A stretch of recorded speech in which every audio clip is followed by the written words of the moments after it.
All's well that ends well, but first there must be a good beginning. And Go for Gin in the middle here was ready for the start in the Derby. It was the key to his victory. Go for Gin, trained by the effervescent Nick Zito.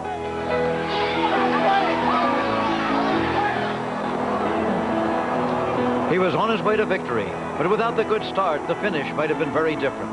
And here at Pimlico today, on this track that favors speed, a good start will be more important than ever if Nick Zito is to have another dream come true.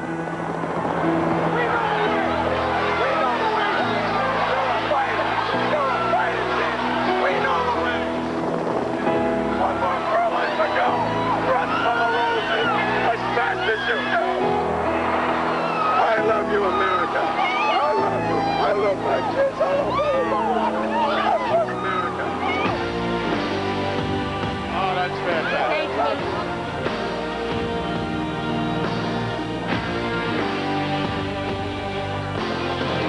But before another dream ending, there must be an alert beginning.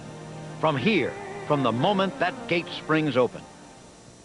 It's the second oldest racetrack in America, one of the very few left in the heart of a city. Pimlico Racecourse in Baltimore, home of the Maryland Jockey Club, the oldest sports organization in the country. But today it's very much of the moment, today's focal point in American sports because it's Preakness Day. A crowd of upward of 90,000 has gathered on a perfect spring afternoon for the 119th running of the Preakness Stakes, the second jewel in the Chrysler Triple Crown Challenge. Hello, I'm Jim McKay reporting from Pimlico. Well, the spectacle, the crowd, the bands, and the ballyhoo are all part of a great race. But the horses and the human beings who surround them are the heart of the story, the reason why we're all here today. There are 10 horses this time, led by the Kentucky Derby champion, Go for Gin, the only horse now with a chance to win the Chrysler Triple Crown Challenge and the guaranteed $5 million that goes with it. And the people? Well, there's Chris McCarron on Go for Gin, returning to Maryland, the place where his career began. And the Big Apple gang around Go for Gin, led by trainer Nick Zito, who is still very much in a dream world. Jack Van Berg won here with Ali Sheba. Now he's back with Bloomin' Affair, who has a bloomin' good shot in today's race. Ronnie Lamarck, the singing owner, and Louis Roussel, the horse training lawyer, are up from New Orleans with Candali. Remember them with Risen Star? So there are horses here with connections from Iowa and Oklahoma, Nebraska, Kentucky, and California, and a two-horse hometown entry from Maryland. You want to know more about the horses? Well, here is the man who very definitely can give it to you, my ABC Sports colleague up there, Al Michaels. Al? Thank you, Jim, and your hometown is a sparkling jewel today. It's just perfect. The Triple Crown is so grueling. We were in Louisville for the Kentucky Derby 2 weeks ago today. 14 horses went to the gate, but only 4 of those are here today. The horses that finished first, third, sixth, and eighth. So 10 others have not come, including the Derby favorite Holy Bull, the Derby second choice Bracco, and the horse that finished second in Louisville, Strode's Creek. We may see all or a couple of those in the Belmont 3 weeks hence. But we have 4 horses from the Derby plus 6 others comprising a field of 10 today with 9 betting interests. So let's take a look at the field for the 119th running of the Preakness Stakes. Robert Meyerhoff owns and Dick Small trains 1 and 1A. The Maryland entry, Concern and Looming, both come from behind. Held right now at odds of 9 to 1. Tabasco Cat finished 6th in Louisville. He's 3 to 1. At the moment, the second choice, Pat Day Up, Wayne Lucas, the trainer. Go for Gin. Can he make it 2 straight? He won the Derby at odds of 9 to 1. He's the favorite at the moment, 5 to 2. Silver Goblin loves to run on the front end. We did not see him in Louisville. He's 8 to 1. Powis Castle finished 8th after stalking the leaders in the Derby. He's here at odds of 12 to 1. Bloomin' Affair finished 3rd in Kentucky. He's 7 to 2, third choice of the moment. Candeli scratched on Derby Day 3 hours before the race because of the sloppy track. He's 11 to 1. Polar Expedition is the longest shot in the field at odds of 19 to 1. And the Charlie Whittingham trained Numerous is 9 to 1. As Jim mentioned, $5 million will go to the connections of Go for Gin in conjunction with the purse money if he can sweep the Triple Crown. Now, a little earlier, Charles C. Canty had a chance to visit with 2 of the top jockeys in today's Preakness. Well, Chris McCarron and Jerry Bailey have a lot more in common than 3 Preakness wins between them. They also shared a little serendipitous luck with Go for Gin. And Jerry, you had them out on Go for Gin before the Derby, and you took off. Why? I had to choose between Go for Gin and Ergen. I chose Ergen, and unfortunately he is back home nursing a sore foot, and Go for Gin's got some roses to show for it. Then it was your move at that point, Chris. Yeah, well, when the Wood Memorial came up and Jerry had been riding, won the Gotham on Ergen and had been riding Go for Gin, as soon as the results were over, I had my agent contact both parties, both Steve Young and Nick Zito, the trainers of these two horses, and try to get on the one that Jerry opted not to ride. And in the Derby, you made a little change in tactics with Go for Gin that worked. What happened? Well, Nick was very confident in Go for Gin's ability going into the Derby, and he didn't want to concede the race to Holy Bull by letting him get an easy lead. So he wanted somebody to assume the role of pressing the pace, and I just put my horse in the race to do that, and as it turned out, I was in front. Meanwhile, Jerry Bailey had picked up the mount on Bloomin' Affair, who comes from way off the pace, and that's not really a favored style here today. What are your tactics? Well, I really don't think it's too much of a hindrance for me. There's a lot of pace in the race, and it sets up for a closer. So if the pace develops, I think I have an excellent chance. All right, well, good luck to both of you, and we'll go back to Jim McKay. Well, they're the Go for Gin owners who stood by their trainer, Nick Zito, after Strike the Gold, their first Derby winner, lost 12 races in a row. Joe Carnaccia and Bill Condren, they've been rewarded for their faith. His entry made, Amera Valet, was scratched. Taking Risks is the favorite at 8-5, Mark Johnston up. Sunny Sunrise at odds of 2-1, the second choice. Rick Wilson is the jock. Tidal Surge is number 4 at odds of 8-1. Frottage at odds of 6-1. El McCann, who was third in the Preakness last year, has been scratched, and Prospector's Flag number 7 at odds of 4-1. Here are the post positions, breaking from the inside. In the Schaefer handicap, Taking Risks, Sunny Sunrise out of 2, Tidal Surge 3, Super Memory, Frottage, and then Prospector's Flag from the outside. And I'm joined now by Dave Johnson. And Dave, this is a handicap race open to 3-year-olds and older, but there are no 3-year-olds in this field. At this time of year, 3-year-olds aren't as mature. They're not as fast as older horses. They get best at 4 and 5, and that's what we have in here, 4, 5, and older. And speaking of one of those older horses, here is a 7-year-old gelding, Sunny Sunrise, who's made 46 starts and earned over $1 million.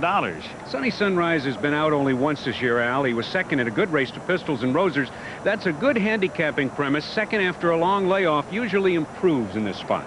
Here's a look at Taking Risks, a Maryland-bred 4-year-old gelding, and he has good speed. And he's been a different horse since he's been in the barn of King Leatherberry. 5 wins in 6 starts this year, and he wins them all the same way, wire to wire.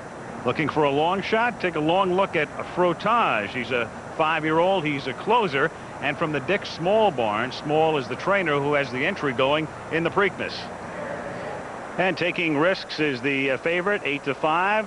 Sunny Sunrise, second choice at 9-5. And here's Dave for the call of the race. And there's Taking Risks with Mark Johnston moving into line. This is at 1 1/8 miles, a 1/16 of a mile shorter than the Preakness. Older horses here, and Sunny Sunrise is in. That's Rick Wilson in the irons. There's Tidal Surge with the checkered colors. Frottage. Super Memory with Pat Day, who's already had a win on today's card. Just one behind the gate, that being Prospector's Flag. Chris McCarron, aboard a graded stakes winner last fall in New York. Prospector's Flag. All set. And they're on. And Super Memory was squeezed a bit at the start. And from between horses, that's Tidal Surge along the inside. Taking Risks, the favorite, now up to challenge. It's Taking Risks at the rail and Tidal Surge on the outside. Those two races a team, with Sunny Sunrise just behind the leaders in the purple colors, racing third at this point. Then it's a gap of 2, and on the outside, Prospector's Flag. Jockey wearing the red cap is fourth. At the rail, Super Memory, with Pat Day moving up a bit, and it's 6 lengths back to the trailer. Frottage, the late runner, with Larry Reynolds aboard. It's a dozen lengths from front to back as they move down the backstretch. The favorite, Taking Risks, now on the front end by a head, but there goes Sunny Sunrise, charging through between horses, taking command. On the inside, Taking Risks back to challenge, and now Taking Risks again to the front. Sunny Sunrise on the outside, right there in the second spot, a gap of 2, and Tidal Surge is racing third. Super Memory saves ground. That's the roan gelding along the inside with the orange blinkers. The outside, Prospector's Flag is right there, fifth, just 4 off the leader.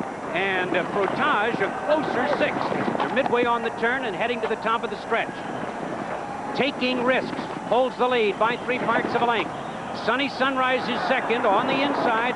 Here comes Super Memory making up ground boldly with Pat Day as Frotage and Larry Reynolds swings to the middle of the racetrack, and down the stretch they come. Taking Risks under a drive leads it by 1.5 lengths. Frotage on the outside, gaining a bit with every stride. At the rail, Super Memory, but past the 16th hole, Taking Risks has something left. And with Mark Johnston aboard, Taking Risks wins it by 1.75 lengths. On the outside, Frotage was second. Super Memory at the rail finished third.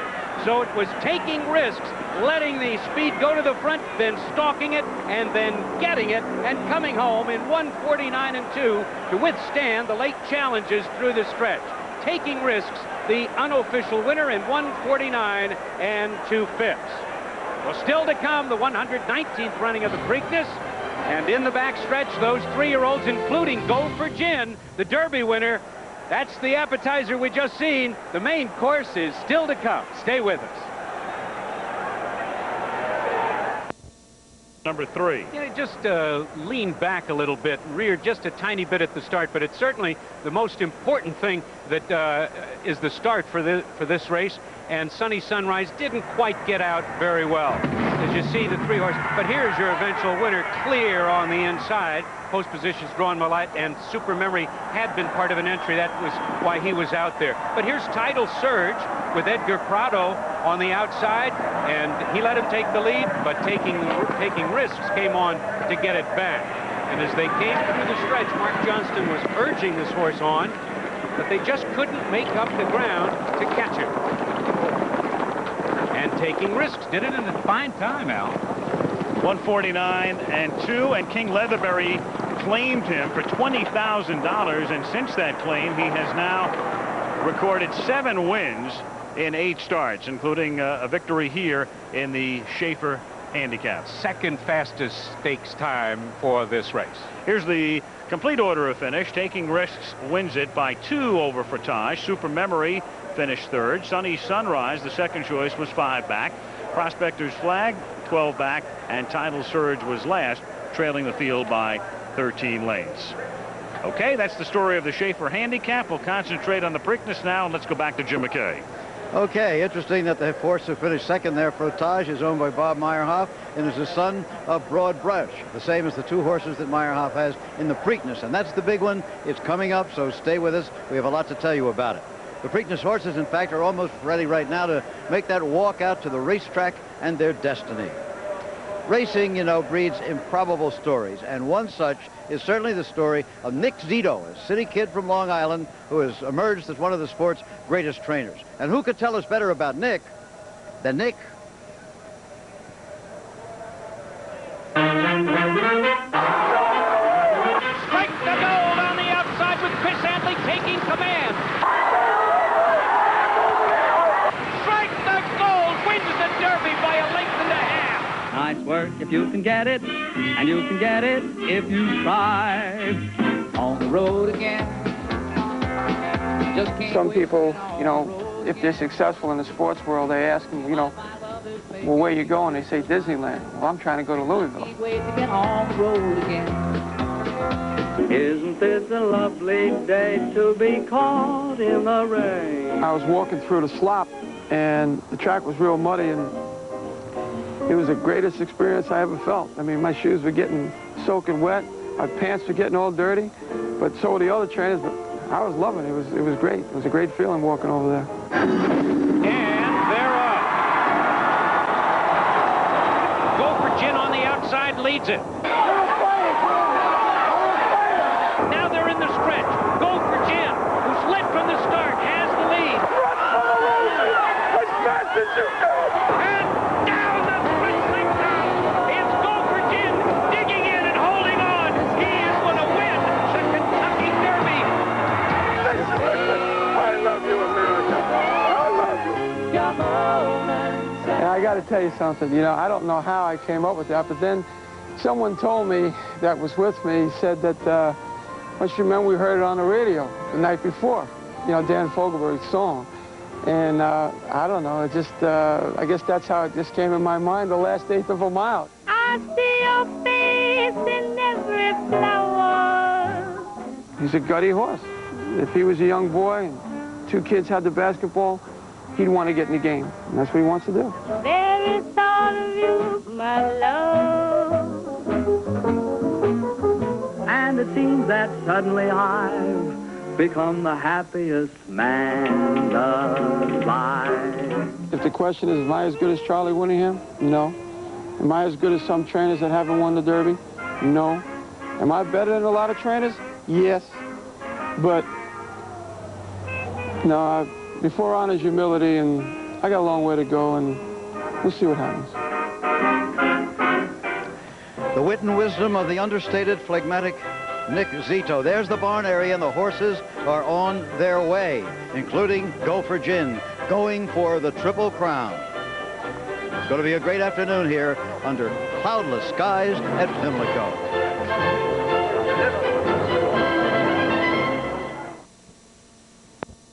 By Chrysler Plymouth, a division of the Chrysler Corporation. Dean Witter. There are many ways to measure success. Dean Witter measures success one investor at a time. And the NASDAQ stock market.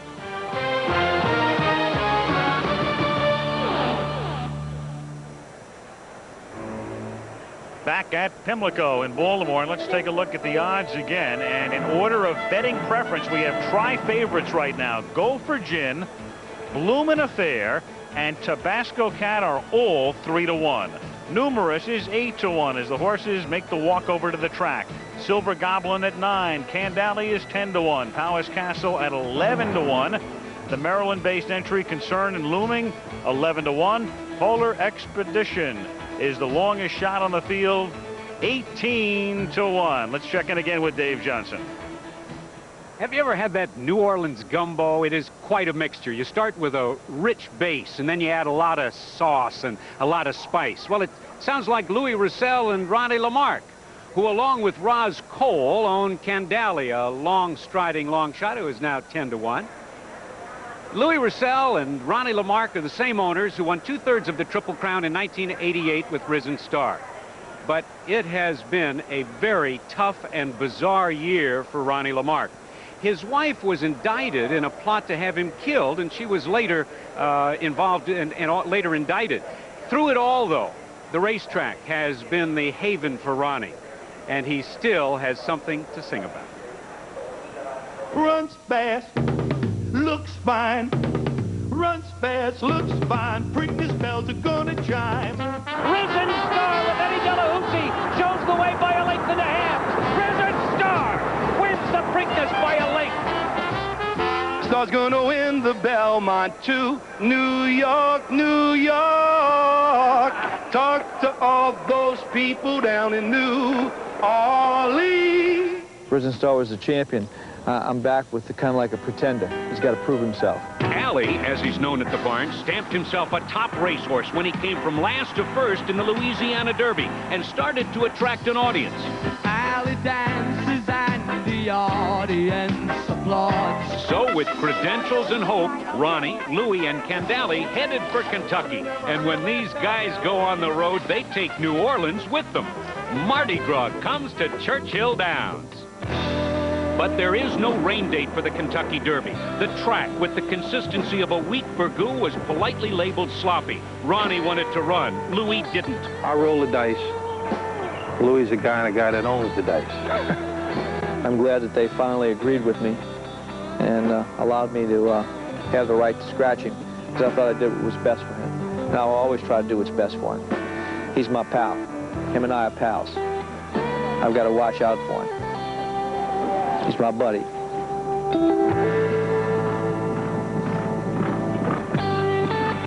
He's the last crop, the last of the alley dogs. Alley dog's gone. Easy Goer just passed away with a heart attack. We have a very, very nice, genuine racehorse here who's got to prove nothing to me or Louis. He's got to prove to the world that he's a real racehorse, a horse that can compete. They got some doubters out there. Hope to turn the doubters' heads around. Not saying he's not going to be a high price, and he will be. But I tell you what, he's not going to be a high price in my heart, because he's the favorite as far as I'm concerned.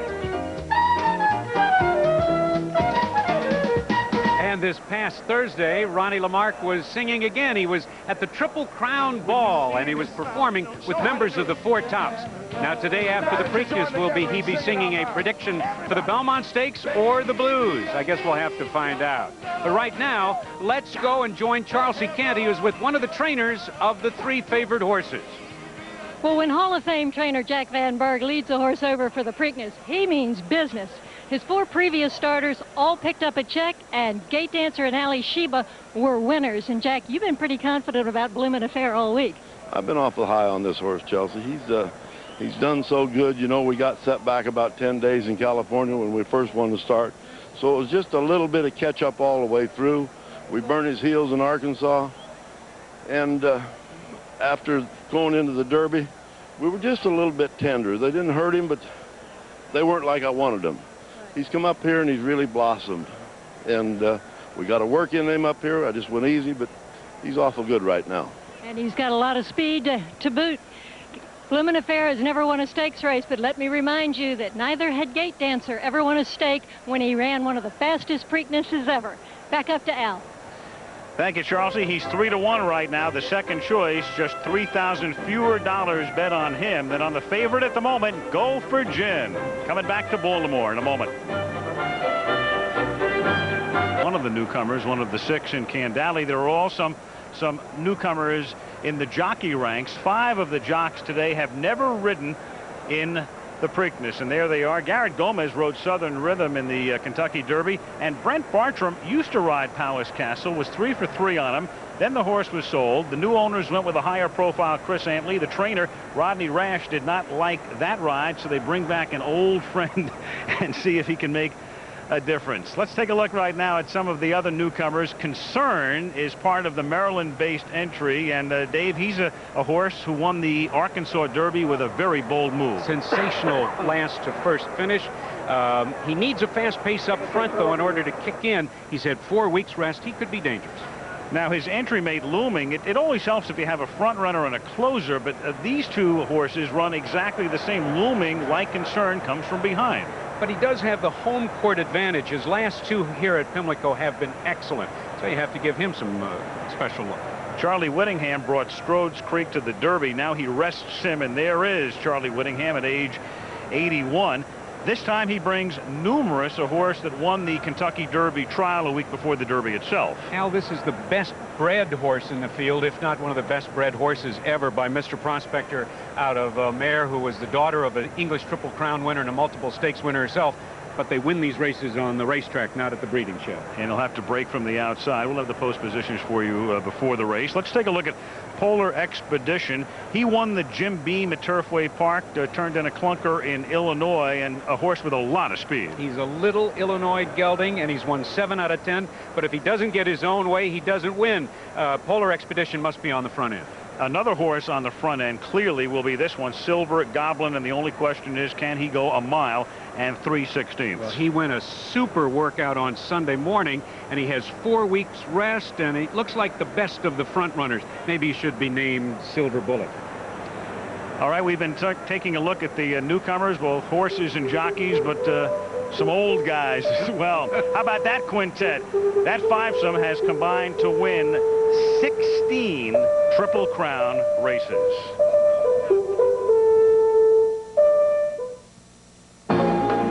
NASDAQ salutes leadership.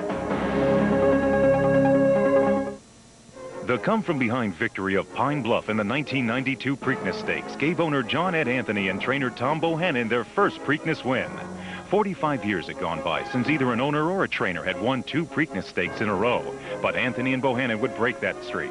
Prairie Bayou's winning run 1 year ago gave his owner and trainer a permanent place in the record book. NASDAQ, the stock market for the next 100 years. It's starting. Looking on, here are the odds again. You have tri-favorites, Go for Gin, Bloomin' Affair, and Tabasco Cat, all being held at odds of 3-1. Numerous 9-1, and you see the rest. And Dave, I mentioned at the very top of the telecast, with Chrysler not offering the $1 million to the horse accumulating the most points in the Triple Crown for a variety of reasons this year. Do you think that has limited the field? Is that why we have so few horses that come here from Churchill Downs? Well, there's a plus and a minus to this. There were 4 major contenders from the Derby who are not here today, but Charlie Whittingham is the only one who definitively said to me, I would have brought Strode's Creek here if the $1 million bonus would have been in effect. But the plus side is that with Brocco and Strode's Creek getting that extra 3 weeks rest, it makes for one heck of a confrontation in the Belmont Stakes 3 weeks from today. Especially if Go for Gin wins this race. It'll be a wild scene in New York. All right, let's take a look at the horses we saw in Louisville. Bloomin' Affair finished 3rd there, but here's a horse who's going to the post now for the 4th time in 8 weeks. And he hasn't won since August, hasn't won since past 6 furlongs, but he looks magnificent, and he reminds me of Gate Dancer. Bloomin' Affair could certainly win. His owners are Arthur Vogel and Leroy Bowman. Bowman owns that farm, ravaged by the floods of last summer, and that farm today looks like Churchill Downs did 2 weeks ago. Here's Powis Castle. He stalked the leaders at the Derby and then faded to 8th, makes the jockey change, and has some backing here today. Now, he is the biggest and strongest horse in the field, the least experienced this year with only 3 starts, but I look for a big race from Powis Castle. Powis Castle 10-1. Charles, see what's going on down there. Well, the horses are one by one beginning to be saddled. The valets are here. And speaking of the 4 horses who ran in the Derby, it was only 2 weeks ago, and it is always a grueling kind of a schedule. But all 4 of the Derby horses seem to really be in good flesh. And ironically, the horse who seemed to have the most difficult schedule, Bloomin' Affair, seems to have gained weight. We also want to point out that we've noticed that every single horse in the field is wearing rundown bandages today, which is not an unusual thing here in the East. We mentioned Bloomin' Affair's problem with scuffing his heels on the dirt. So you'll notice that each of these horses are wearing hind bandages, and Silver Goblin is wearing front bandages as well. Al? There are the bandages to which Charles has referred. Let's take a look now at Tabasco Cat. You talk about a rough start. Let's go back and look at him in the gate in Louisville, and he today is fractious as always. As Wayne Lucas is trying to put the saddle on him, but he had a terrible amount of luck. Now watch, just seconds before the starter said go, there's Go for Gin in the yellow cap. Tabasco Cat sits down in the gate. Pat Day has to get off. That's the horse with the white blinkers. Tabasco Cat. He finally gets him set, and watch what happens when the gates open. Go for Gin just comes in and bothers him a little bit. Could have been all important. Now, Tabasco Cat is the horse that trampled Jeff Lucas, Wayne's son, a story that we detailed in Louisville. To update you on that, Jeff is doing great. He's home. In fact, the latest report is he played golf yesterday. Jeff Lucas did. Tremendous. And Wayne is hopeful that his son is back to work full-time sometime this summer. Go for Gin now. Here is a horse, broke very cleanly, went to the front, had a trouble-free trip, vanned over here perfectly. Nick Zito said, I love my post. The horse is in great shape. Clearly the one to beat. He has never run a bad race. He's so consistent, and even when he's lost, they were excellent races. The question is when will he get to the front, if he does, because there's a lot of speed in the race. Unlike the Derby, favorites win here a lot through the years. The Preakness favorite has won 53% of the time.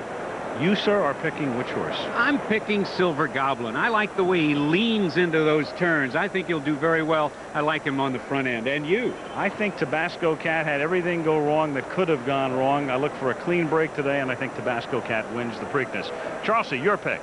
Well, I think Go for Gin is legitimately the horse to beat, but I'm looking for a great big race from Numerous. How about you, Jim?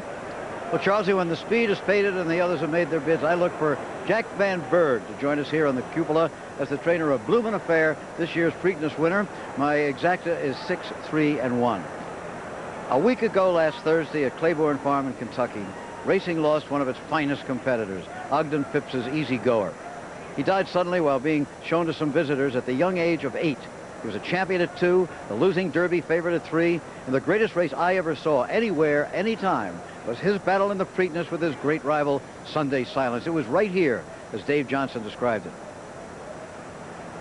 And down the stretch they come. On the outside, it's Sunday Silence. Easy Goer with Pat Day. Back to challenge. Heads apart.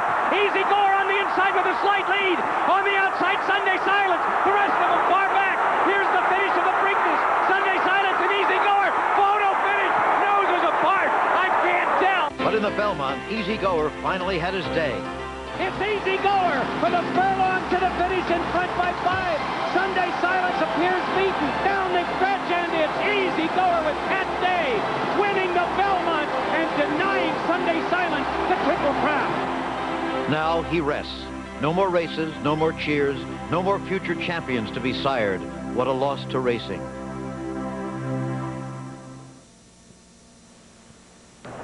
Wayne Lukas has just saddled his 16th Preakness starter, that is Tabasco Cat. He has, of course, already won 2, and he just told me that he had really underestimated how much trouble Tabasco Cat had gotten into at the start of the Derby, and when they reviewed the films, they realized he certainly deserved another chance here at Preakness, and he feels that he's trained very well here at Pimlico and is looking for a great big race, as a lot of other people are also, of Tabasco Cat. Back to you. Okay, a look down from our old pal, the Goodyear blimp, overhead in this cloudless skies. It's as beautiful a day as the state of Maryland has ever produced. That's Stars and Stripes, the blimp from Pompano Beach, piloted by Captain Larry Chambers.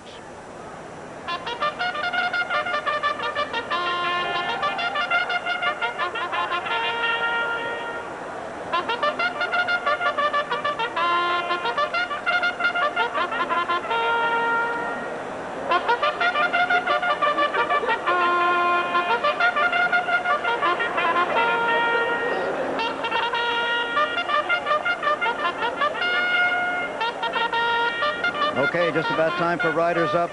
You saw Chris McCarron and Nick Zito go for Gin there. Soon they'll have their riders on their backs.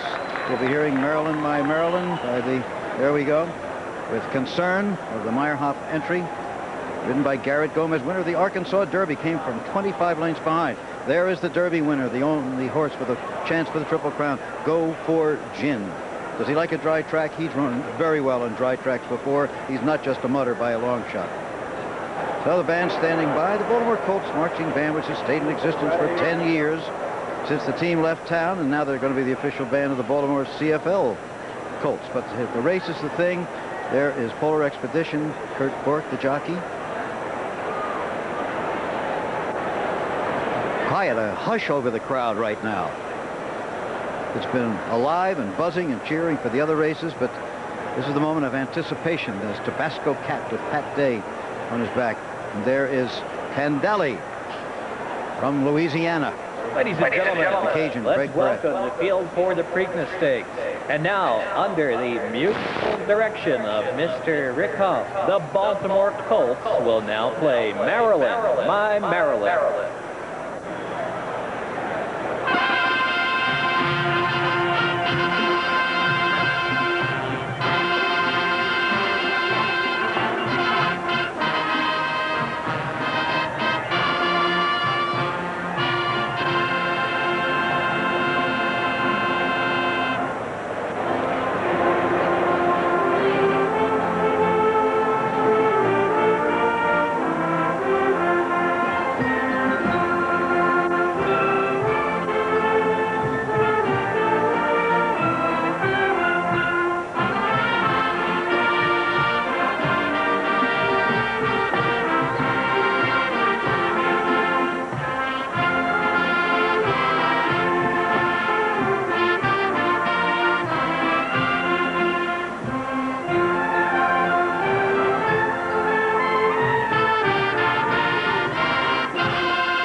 Sport, a field of thoroughbreds headed for a great classic, and who better to muse with us a bit about it than Jack Whitaker.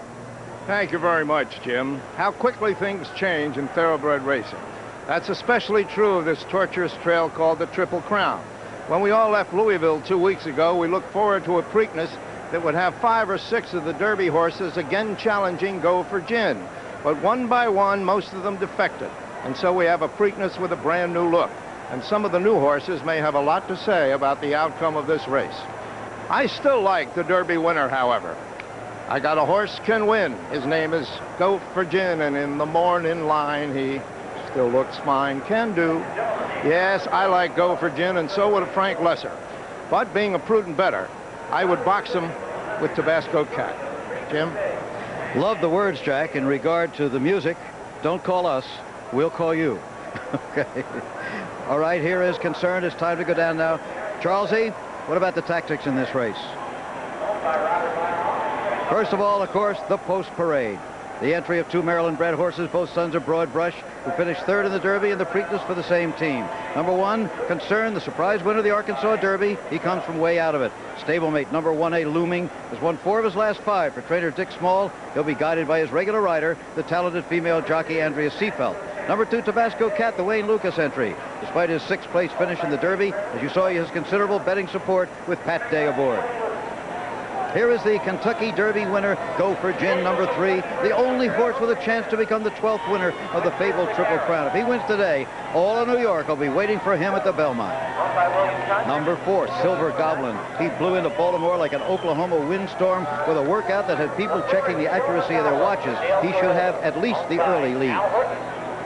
Number 5, Powis Castle, represents the opportunity of a lifetime for his 30-year-old jockey, Brent Bartram. Brent was 3 for 3, remember, on this horse earlier in his career. Today, he replaces Chris Antley, Bartram's first Triple Crown race and the first ever for him to Pimlico. Bloomin' Affair, number 6, was beaten at the wire in the Arkansas Derby by Concern, but he was 3rd in Kentucky 2 weeks ago. With Jack Van Berg training and Jerry Bailey riding, Bloomin' Affair is backed by an all-star team. Here next, we will be seeing the Pride of New Orleans. There he is in the Bayou Country. Number 7, Candali. Co-owner Ronnie Lamarck, trainer Louis Roussel, and rider Craig Perrette are all Louisiana natives. Polar Expedition number 8 is a long shot, even though he's won 6 of his last 8, including the tough Jim Beam Stakes. And number 9, finally, Numerous, must have consideration here, if only because of his 81-year-old trainer, the truly legendary Charlie Whittingham. Pat Vanzuela rides today. And remember, the numbers on the saddle claws are not the post positions. Now down to Charlesy for some words on the tactics. Well, as for strategy today, our field divides itself into 3 pretty distinct sections. Go for Gin reverted to his front-running style in the Derby, and he'll be right on top of pace setters Silver Goblin and Polar Expedition. From the number 1 post, Tabasco Cat really doesn't have any choice but to break running and be the closest of the stalkers, with Powis Castle and Numerous a few lengths back in the middle flight. And dropping way out of it early on will be our 4 classic closers. Concern, his stablemate Looming, along with Bloomin' Affair and Candali, will depend on a fast pace, which they'll probably get, and a smooth trip to make their late runs effective.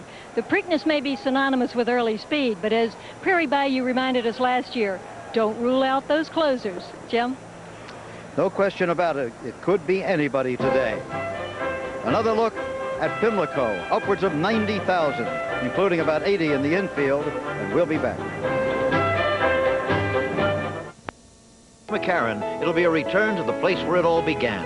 As an apprentice jockey here in Maryland, Chris, at age 18, set the racing world on fire. He won 1,000 races in 2 years, set a world record in 1974, and then he went away. In 1987, as one of the world's most famous riders, McCarran came back aboard Ali Sheba to win the Preakness, the dream of every kid who has ever started his career on the Maryland circuit. 2 weeks ago, Chris won his 2nd Kentucky Derby. Now he goes for his 3rd Preakness here in Maryland, here where it all began. A live shot of Chris right now, right this moment, for the effort of a lifetime. He's going today, trying to win the 2nd leg and then possibly the Triple Crown. Back up to you, Al. Okay, Jim, here's a final look now at the odds, and Concern and Looming are the entry, the Maryland-based entry, 10-1. Tabasco Cat is the 3rd choice at the moment at 7-2. Go for Gin is the favorite. He is 5-2. Silver Goblin is 9-1, the speed horse. Powis Castle at odds of 11-1. The 2nd choice is Bloomin' Affair at 3-1. The late charging Candali at 11-1. Polar Expedition, the speed horse, is the longest shot in the field at 18-1. And the Charlie Whittingham trained Numerous, Valenzuela up for the ill Eddie Delahousie, is 9-1. The post positions, Tabasco Cat draws the rail. Go for Gin 2, Concern out of 3, Silver Goblin from 4, Powis Castle breaking from the 5-hole, then Bloomin' Affair, Candali, Polar Expedition, Looming from 9, and from the far outside in the 10-hole, Numerous. Again, if Go for Gin wins the Triple Crown, Chrysler will add to the purse money, and the connections will take home $5 million. And one of those connections is one Bill Condren, one of the co-owners of Go for Gin. Bill, how confident are you right now? Well, a horse race is a horse race, but let's say I'm guardedly optimistic. Where do you want to see your horse sitting? Just off the lead, perhaps? I'd like to see my horse sitting wherever that great pro Chris McCarron thinks he should be sitting. That's the perfect answer. He's a Hall of Famer, of course. Bill Condren, Joe Carnaccia owning the horse, Nick Zito training the horse, and he is the favorite right now. A Hall of Fame trainer, Jack Van Berg, is right there, and Jack will saddle Bloomin' Affair, a hard-working horse, a horse that races today for the 4th time in 8 weeks. Jack, where do you want to see your horse, a late closer, sitting? About how far back? Well, I tell you, I would like to see Silver Goblin, Polar Expedition, and Wayne's horse up right on the lead with the speed, you know, moving together. Another flight back to Numerous, a couple lengths off of them. If I could be about 7 lengths behind that, ahead of the 3 real late closers, I think it would be a perfect setup race. If he can't win from there, then we just don't have a good enough horse. Jack, 4 races in 8 weeks is a lot. A lot of trainers have skipped this. Did you give any thought to skipping the Preakness and going to the Belmont? Well, in my estimation, he come from behind horse like he is will not be a good 1.5-mile horse, because if you don't have any speed up in front of you, Al, you're too vulnerable. You know, Gate Dancer. We went to the Belmont with Gate Dancer, and he had that one run, and Swell went to the front and just kept walking, you know.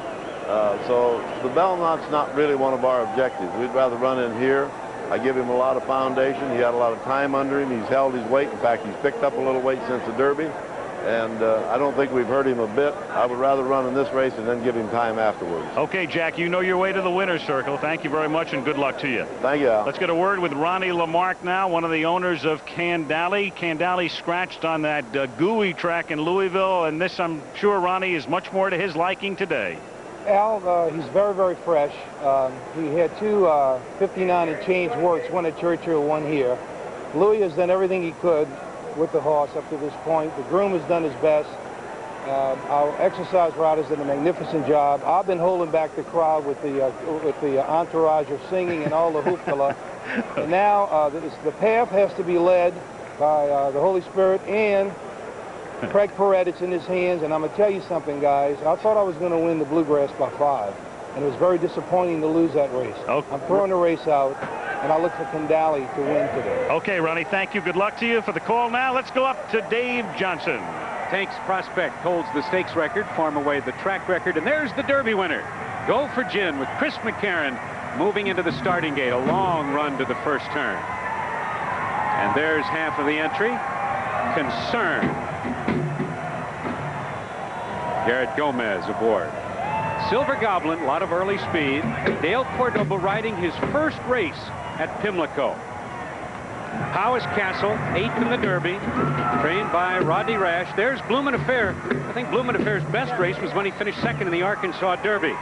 Jerry Bailey, the old pro, aboard. There's Candali. Polar Expedition. Kurt Bork, also a speedster. All 3-year-olds. There's 1A looming with Andrea Seafelt, trying to be the first lady jockey ever to win the Preakness, and the very expensive Numerous is in line. Ready for the start. And they're off. Toward the inside, Tabasco Cat and Go for Gin. Great start. That's number 1. There was a problem at the start. As they move past us for the first time, it's Polar Expedition in front by 3 parts of a length. On the outside, it's Go for Gin 2nd, and Silver Goblin is racing 3rd. Tabasco Cat along the inside saves ground in 4th position. Then it's a gap of 3 lengths. Powis Castle is 5th by a head. Numerous on the outside is 6th. Bloomin' Affair 7th. Then Candali, and then the 2 trailers, Concern and Looming, far back, some 22 lengths from the leader. And the leader at this point is Polar Expedition, with Kurt Bork leading it by a head, as Go for Gin, the Derby winner, now inches up on the outside, and Go for Gin, who reached the half in 47-2, takes command by a long neck, but Polar Expedition is right there and coming back again. Stalking the front 2 is Silver Goblin in 3rd. Tabasco Cat is 4th and saving some ground along the inside with Pat day aboard. Then Numerous is 5th at this point, just 3 off the lead. Lumen Affair is next and only 4 off the lead. Powers Castle, Candale, and still far back the entry of Concern and Looming. They're midway on the turn, 3/4 in 1:11 and 4. They're moving to the top of the stretch, and it's Go for Gin who's trying to win that second leg of the Triple Crown, and he has the lead by a head. But here comes Tabasco Cat on the outside to challenge, straightening away in the stretch. Go for Gin at the rail. Tabasco Cat on the outside grabs the lead, and down the stretch they come. Tabasco Cat on the outside. On the inside, Go for Gin hanging top in the middle of the racetrack.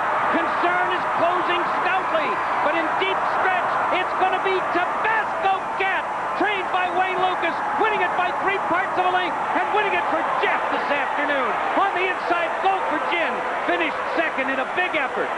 Then it was about 5 lengths farther back, and I believe Concern finished third in a photo with Candale. And there, happy David Reynolds, one of the co-owners of Tabasco Cat, along with William Young. And what a victory this afternoon. The horse who sat down in the starting gate in the Derby got up and ran this afternoon. Ran 1 mile and 3/16 in 1:56 and 2/5, well off the track record.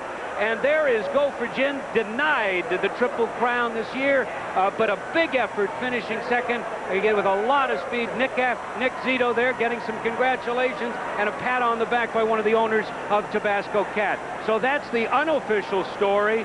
Tabasco Cat wins it unofficially this afternoon with Go for Gin second. Concern, part of the entry, was third. We're going to have the story behind this horse when we come back with the official results, the post-race analysis, the presentation after these messages as ABC's Wide World of Sports coverage of the Preakness Stakes continues. Stay with us. Preakness, Pat Day, the jockey, has won his 3rd Preakness. In fact, the 2 of them linked up in 1985. With Tanks Prospect to win the race. And let's take a look right now at the prices, because the results are official. Tabasco Cat, who went off as the 3rd choice, pays $920, $460, and $460. Go for Gin, $460 to place and $440 to show. And Concern, part of the entry, $640 to show. The exacta $34 and change, and the triple pays $160.40. Chris McCarron riding Go for Gin into 2nd place, and he is with Charles C. Canty. Well, we hear a lot of mathematical probabilities and overblown statistics all week, but finally, racing is a game of intangibles, and it comes down to 2 physical beings that are driven by a desire to win. Chris, what a stretch drive. Yeah, it was fun. This colt really ran hard, Charles C., and so did Tabasco Cat. He just he got the jump on me at the 8th pole and was a little better from the 8th pole to the wire, but Go for Gin didn't lose anything in defeat. Let's look at it again one more time. There you are on the inside with Go for Gin. You had had the lead. Did you know Tabasco Cat was coming? I didn't know who it was. I could hear a horse coming up on my hip when I turned for home, and I just rode this horse the same way as I did in the Derby. I let him place himself. I didn't think I'd be in front unless Polar Expedition took back, but this colt ran very well. I'm very pleased. It's too bad he didn't get this one. So another Triple Crown down to the feet. Down to the drain, but do you think he'll go on to the Belmont? Will he be a 1.5 mile horse? I think this horse will run all day, and you know, whether or not he runs into Belmont, that'll be totally up to Nick, but I sure hope he does. Well, a good ride, a good effort, and right now we'll go back to Al. All right, Charles, and how sweet for Wayne Lucas, who took a lot of heat last year. He brought Union City to the race. The horse broke down. A lot of people thought the horse wasn't sound. Wayne bristled all week long at any such suggestion. His son Jeff, of course, it's been a tough year for Wayne. His son Jeff trampled by this horse in December, but playing golf yesterday. The other, one of the owners, Bill Young, also a part owner and breeder of Union City. So last year, Wayne leaves here in a totally other state, and frankly quite bitter about it, bitter about the reaction. And here he is now in the winner's circle for the 3rd time. He was not happy, Dave, when he drew the rail, but he got a perfect start, and Pat Day put this horse in the perfect place all the way around. Here's the start. And as we take a look at the start, along the inside, It's going to be the number 3 at the rail, and that's the horse that we're going to watch come out of the gate. The problem that I saw at the start, by the way, was way on the outside. Numerous, the expensive yearling, made the right-hand turn, wasn't bothered by anybody, just sort of came out of the gate sideways. On the inside, we've got Tabasco Cat with the white blinkers. He'll be easy to follow. And Polar Expedition is taking the lead now. The Terror from the minor circuit being stalked by Go for Gin. And as they move down the backstretch, Polar Expedition on the inside has the lead. On the outside is the Derby winner with the yellow noseband. And then the key move will come just as they enter the far turn. You can see Tabasco Cat stalking the leader at the moment. He will then split Polar Expedition and Silver Goblin. Pat Day sends him at the exact right moment. He's able to get the lead and then hold him off in the stretch. It comes just as they begin to come into the turn, and here it is from the side. It was a great ride by Pat Day. Safe ground, Al, every step of the way. Go for Gin takes the lead. Along the inside, Polar Expedition drops back, and now here's where Day splits horses. That Silver Goblin, the gray horse on the outside, and he's just going to wear him down. Numerous along the inside to look for some racing room. Bloomin' Affair with the red and blue cap on the outside, 4th at this point, is charging up, but it's going to be the 2 horses in front through the stretch. Go for Gin at the rail and Tabasco Cat on the outside, and it's Tabasco Cat on the outside giving this race a Hollywood ending. Pat Day winning his 3rd Preakness. He and Lucas combined with Tanks Prospect in '85, and Day raising that fist as he did in 1990 when he brought Summer Squall home first. And of course, it's William Young and David Reynolds, co-owners of this horse, and there is their reaction in the owner's box. Tabasco Cat got a well-deserved pat on the neck from Pat Day. What a ride, what a horse. And here's Nick Zito watching Go for Gin come home. Wayne Lucas started more horses in the Preakness than anyone. This was his 16th starter and now his 3rd victory in this classic event, and they're in the winner's circle. 1:56.2 is the time. That's 3 seconds off the stakes record.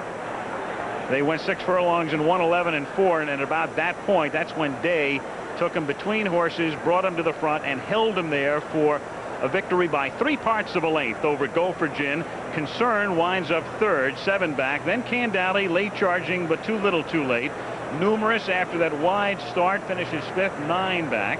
And then Bloomin' Affair never really fired today, 10 back. Looming part of the entry, 12. Silver Goblin, the speed horse, had a little bit of speed, and that's all. 12 back. Powers Castle, nothing doing there. And Polar Expedition was the longest shot in the field and winds up last, 24 back. D. Wayne Lucas, he has seen it all, the top and the bottom and everything in between. He's at the very top today. Tabasco Cat wins the Preakness.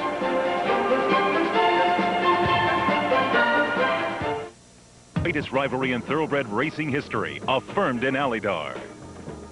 They had finished 1-2 in the Kentucky Derby 2 weeks earlier, and here at Pimlico, Affirm took his customary position on the lead while Alydar raced from behind. In the stretch, Affirm held the advantage, but Alydar was making up ground. Alydar made a final desperate surge, but Affirm was too good again in another great Triple Crown finish. Congratulate Mr. Reynolds and Mr. Young and Wayne Lucas. What a team. Greatest people in racing. We're so thrilled that you could win. And now for the presentation of the Woodlawn Vase, it's my great honor to introduce the man who's led our state brilliantly for the last 8 years and who I think history will record Jim has led better than anyone else.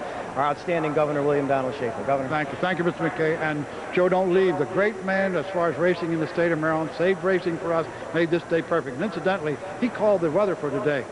I just want to present to you this great trophy. I can't reach it, but it's a Woodlawn trophy, and it's the greatest trophy, most valuable trophy in rating. This is the permanent. This one's worth about $10 million. This is about, I don't know, 20,000. David, I had the good fortune to be with you last night, and as we were leaving, you turned to me quietly and very sincerely and said, Jim, this is my big chance. You've done it. Congratulations. Thank you. You won the Black-Eyed Susan 30 years ago, and here's the greatest triumph of a long owner's career. Bill Young, you have paid your dues. You have put a great deal of money and a great deal of heart and devotion into this sport. Congratulations to you, too. Thank you. Has to be the greatest thrill ever. You grope for adjectives, but that's it. You got it right. Wayne, could you slide in there? This is the ending of a story that started out tragically, of course, with Tabasco Cat running down, almost killing your son, Jeff. Today, Jeff was watching. He's happy. We've heard about that already. He's going to go to a carnival tonight. He played golf yesterday, and you've won your third Preakness. Congratulations. Any words for this? Well, I know he's watching, and he's a special guy, you know, and that's my thoughts were with him as they were going around there. I just don't know how to express how much this means. I think we got a nice horse, and we're going to all get this team back together by fall, and maybe at the Breeders' Cup we can all join you again. But we're very, very happy. We got to quit using the Preakness, the Kentucky Derby as a prep race for the Preakness, so we got to quit doing this. What about the Belmont? What about the Belmont? You going to go? Well, we'll get together with our people here, and we'll try to make a decision. The way he ran today, he might be able to do that. What the heck, they're having fun. Pat, we're going to talk to you in a minute. We're going to have a presentation to the winning jockey, Pat Day, and we'll look at the race with him. There it is. We'll be back very shortly with Pat Day, the winning jockey.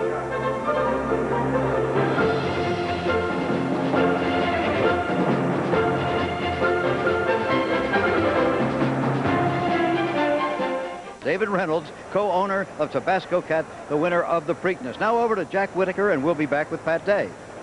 All right, Jim, what a wonderful, happy day for the Lucas family, and it mitigates somewhat the fact that we, again, do not have a Triple Crown winner. But that's not the end of the world. This is such a precocious group of 3-year-olds that we're going to see some very dramatic races, beginning with the Belmont Stakes and going through the Travers and the Breeders' Cup this year. They'll be hard-fought and marvelous. You know, it's been 17 years since Affirmed won the Triple Crown, but don't panic. It was 25 years between Citation and Secretariat. And everybody in this business knows that on this May evening, somewhere in a green meadow, there's a foal or a yearling or a 2-year-old romping around who's going to be our next Triple Crown winner. Horsemen live on hope. If you don't believe that, ask Wayne Lucas. Jim? All right, we're here with Wayne Lucas, Pat Day, and Rob Liberator, Vice President of the Chrysler Corporation, who has a pleasant duty to perform. Rob? Pat, congratulations on an absolutely thrilling race, your third Preakness victory. The Chrysler Corporation and our Chrysler Plymouth dealers are very delighted to present you with our top-of-the-line car, the Chrysler LHS. We know you're going to enjoy it. Thank you. Thank you very, very much. I seem to have plenty of cars, and I'm not sure exactly what I'm going to do with this. I think there's 2 or 3 entities that are certainly deserving of this. The Disabled Jockeys Fund, the Shoemaker Fund, the Don Macbeth Fund, and I think a major portion of this should go to the groom. You know, the grooms are the unsung heroes of our game. They're the ones that live and eat and drink and sleep with these horses, work their tails off around the clock 7 days a week, and get very little, if any, praise. And without the grooms, we really wouldn't have a game out here. So I think a portion of this is going to have to go to the groom. Okay, third win for you, third win for Wayne Lucas, second together. Let's the 3 of us take a look at this race, starting with the start. Okay, on the inside, on the rail, remember, Tabasco Cat. Well, I think Mr. Lucas done a few things different since the Derby. This horse was just so composed in the saddling area and the post parade and in the gate. Stood perfect and everything absolutely perfect. And we really got a picture-perfect trip today. Broke running, settled in behind the leaders, was able to ease out when we needed, leaving the 3/8 pole, and had Go for Gin. It seemed like any time I wanted him. I waited till down inside the 8th pole, put him to his task, and he just come home beautifully, and it was a great race. Didn't have to use him too much coming out of the 1 slot, huh? Not at all. Really, he broke exceptionally quick, sharp, laid right in behind the speed, as I said, and had a picture-perfect trip. Right here, we're going up the backside. Purple and white silk. Yes, sir, purple and white silks, and we're 4th. We're going to ease up in behind Polar Expedition. We're going to ease out behind him and follow Go for Gin around the turn until we turn for home, and we're going to come to the outside of him. Right here, we're on the outside of him, and I'm looking back because I know I got Go for Gin. I'm just looking for the opposition. And finally, at the 8th pole, I said, let's go on and get the money, and when I put him to a task, well, he responded beautifully. You want to get into this business? Huh? He's terrific.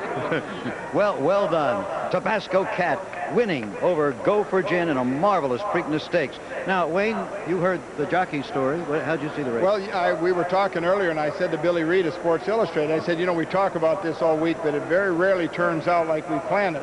And then the gate opened, and Pat and I had discussed exactly what we wanted to do, and you just saw it on the video.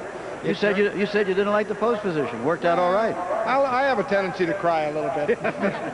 I was trying to think of something positive, so I told Pat, I said, we've had 2 good races out of it previously this spring, and Right. we'll overcome that. You had plenty of opportunity to cry this winter, and now you can smile and laugh your way home. Congratulations to all of you, owners, trainer, and jockey. Coming up in 3 weeks, the Belmont Stakes. One line. One line? Well, I'd like to just say hi to my little girl in Kentucky. Irene, I love you. And Jeff, I hope this quickens your rehabilitation and recovery. Get well soon, buddy. All of us at ABC and everybody at Pimlico, Jeff, joins you in that thought. Again, the Belmont, 3 weeks from today, and what a one that should be, with Holy Bull coming back and the others who missed today's race. This is Jim McKay along with Al Michaels and Dave Johnson and Charles E. Canny and all the gang saying, so long from Pimlico. What a day.